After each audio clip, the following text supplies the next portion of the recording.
al ingeniero Fernando Villarán por permitirme que comente su libro. Yo estoy un poco en la otra orilla, soy un científico, y comúnmente los científicos nos encerramos en nuestros laboratorios, estamos en el campo, y pocas veces nos asomamos estos temas que tratas en tu libro.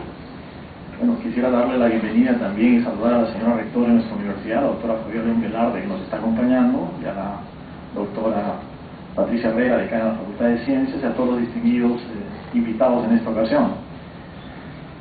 Realmente estoy muy alegre porque el ingeniero Fernando Villarán es un profesor de uno de los programas de maestría que tenemos, que es la maestría en gestión de políticas en ciencia, tecnología e innovación, que está en su segunda promoción, donde se está formando pues una generación de jóvenes que están muy capacitados en estos temas y con toda seguridad van a ser agentes de cambio en el futuro en nuestro país. Como no soy especialista en el tema, Fernando, he escrito mis comentarios, así que si me permite los voy a leer, ¿no? Como nos sucede con todo buen libro que se lee a gusto, La picadura del escorpión de Fernando Villarán nos deja ilustrados por una amplitud de temas que se tratan y con el prurito y la curiosidad de ahondar en los temas tratados en el libro. El tema central, la crisis económica que nos aqueja desde hace más o menos un lustro, es puesta en escena con el fondo de una fábula milenaria atribuida a Esopo, aquel fabulador de la Grecia clásica, a quien se le atribuye la fábula del escorpión y la rana. En esta escena, la rana es el Estado y el escorpión es el sector financiero. La crisis financiera mundial, como se describe en el libro de Villarán, confluye en eventos políticos y económicos que se inician con el mandato de Ronald Reagan en los Estados Unidos y, por qué no citar también a Margaret Thatcher en Gran Bretaña, y la agenda política del neoliberalismo del llamado Consenso de Washington. Debo admitir que esto lo he aprendido leyendo su libro.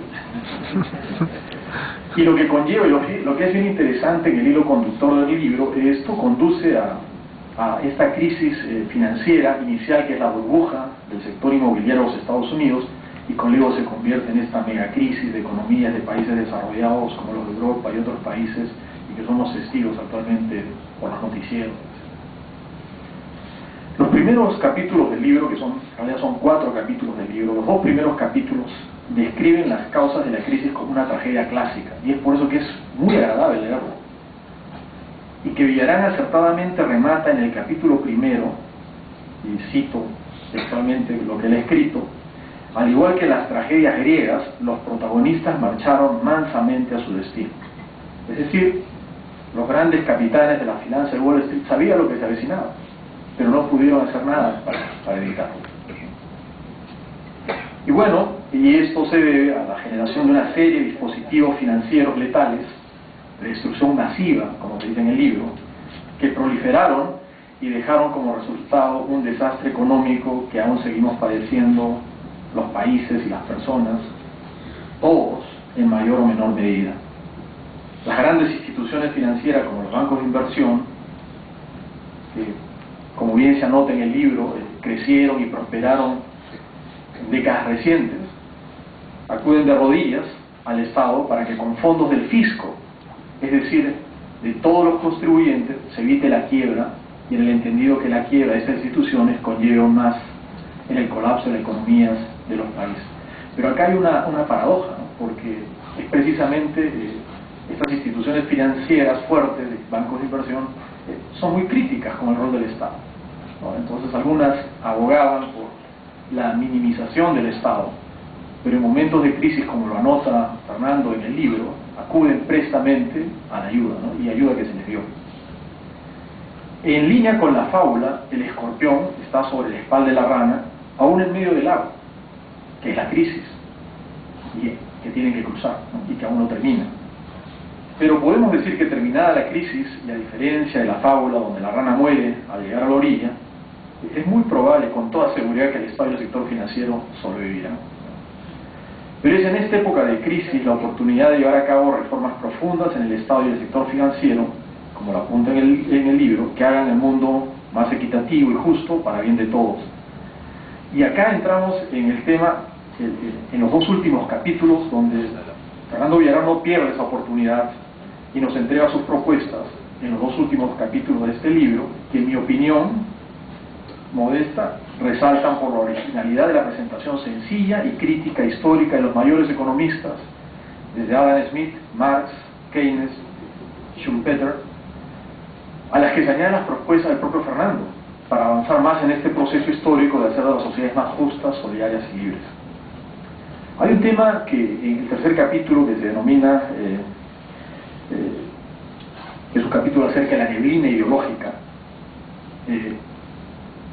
Esto, usar los anteojos de la teoría para ver realidad, es una actitud más común de lo que algunos a veces cree.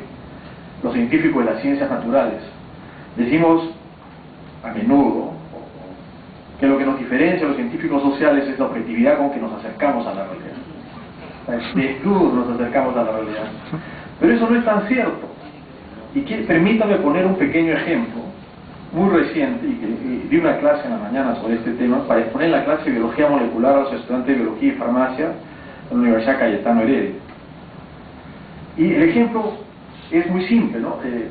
Los polímeros, y le voy a poner un ejemplo un poco técnico, los polímeros en solución y bajo el efecto de campos eléctricos han tenido un tratamiento físico-químico, teórico, matemático por décadas, ¿no? Se conoce muchísimo. Sin embargo, esta teoría y todas las personas que lo desarrollaron nunca produjo la generación de una nueva tecnología en los años 90 denominada electroforesis de campos pulsados, donde a alguien, como sucede a menudo en ciencia, se le ocurrió hacer el experimento. ¿Qué ocurriría si al polímero ADN lo sometemos a campos eléctricos con dirección variable? ¿Qué pasaría? Esto permitió resolver genomas enteros que nunca antes no se había logrado, ¿no? Y salvando las distancias enormes, a mí me parece que este es un ejemplo claro que debemos aproximarnos a la realidad sin estos anteojos, ¿no? Esto permitió, salvando las distancias enormes entre los experimentos biológicos y la realidad de las sociedades, que es el pragmatismo lo que debe primar en nuestra aproximación, y esta es la propuesta de Fernando Villanar en el capítulo La neblina ideológica de su libro. No es una simplificación, sino todo lo contrario. Es aceptar que las ideologías no calzan la realidad y que si se fuerza que la realidad calce en las ideologías, se tienen enormes distorsiones sociales.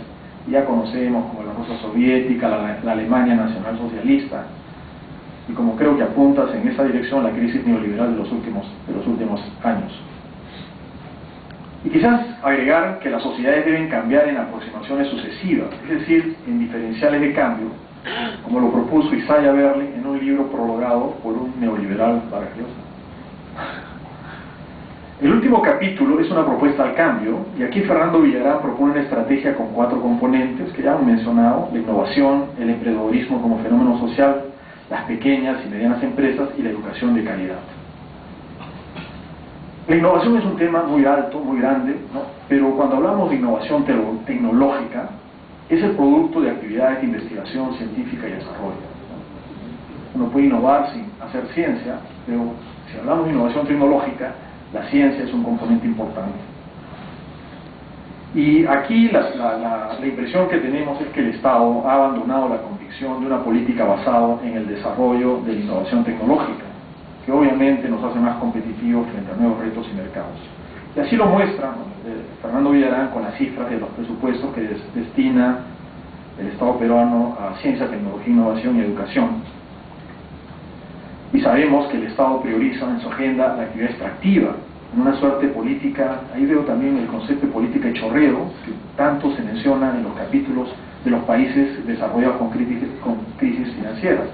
Pero nuestra política de chorreo, lo que nosotros tenemos, digamos, como concepción, es que cuanto más ingresos nos dé la actividad extractiva, eso va a chorrear y va a permitir que nos desarrollemos. El libro de Fernando Villarán me ha hecho dudar que eso va a funcionar. No sé. Bueno, y hace muy poco, también para poner un contexto actual, vi declaraciones de algunas autoridades políticas decir que la innovación es un asunto de empresas. Yo creo que lo que se dice en el libro no es acorde con esta información. Y eso se nota, ¿no? O sea, la inversión que hace el Estado, muchas de las inversiones que se están haciendo en los últimos años se orientan exclusivamente a empresas. La innovación se genera, las actividades de investigación, desarrollo e innovación de una red de organizaciones que tienen diferentes fines y que establecen instrumentos de cooperación hacia objetivos comunes. El ejemplo del Silicon Valley que mencionó Shirley Andrade, que está también expuesto en el libro, Y por otro lado también algunos paradigmas de innovación que menciona en el libro, como Gastón Acurio, que tiene toda una red, ¿no?,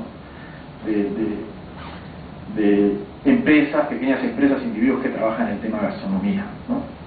Y así lo describe en el libro, en el caso del Silicon Valley, y por qué no decirlo, ojalá que ese sea el futuro del Parque Tecnológico Santa María de la UPCH, ¿no?, como un centro de calidad mundial de innovación tecnológica al servicio de nuestro país. Yo quería mencionarle a Fernando una anécdota que tengo, donde se centra en las grandes transformaciones que ha hecho la industria automotriz en la vida de todos los países, y que se basan, y que quizás son los componentes más importantes, es en el tema de la producción de energía, que tantos problemas nos ha traído, ¿no?, petróleo, gas, etcétera. Pero hace algunos años tuve la oportunidad de sentarme con un empresario español textil de Sabadell, que vive en Barcelona, y en la conversación surgían estos temas de desarrollo, y me hizo un comentario que siempre hasta ahora me acuerdo. Me dijo: la otra gran revolución que mencionas, que es la revolución de la informática, hay un nexo entre la industria textil y la informática.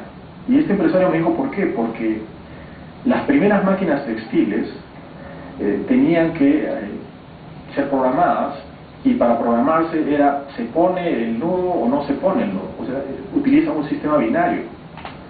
Y mencionó, me acuerdo, y eso me quedó bien grabado, que las primeras tarjetas para programar las máquinas textiles, muchas décadas después se usaron en las computadoras IBM en la década del 60. Entonces parece haber un nexo, las dos grandes industrias que tú mencionas en tu libro, por un lado la automotriz con el tema de energía, y la textil como un antecedente de la industria informática, que sería bien interesante explorar.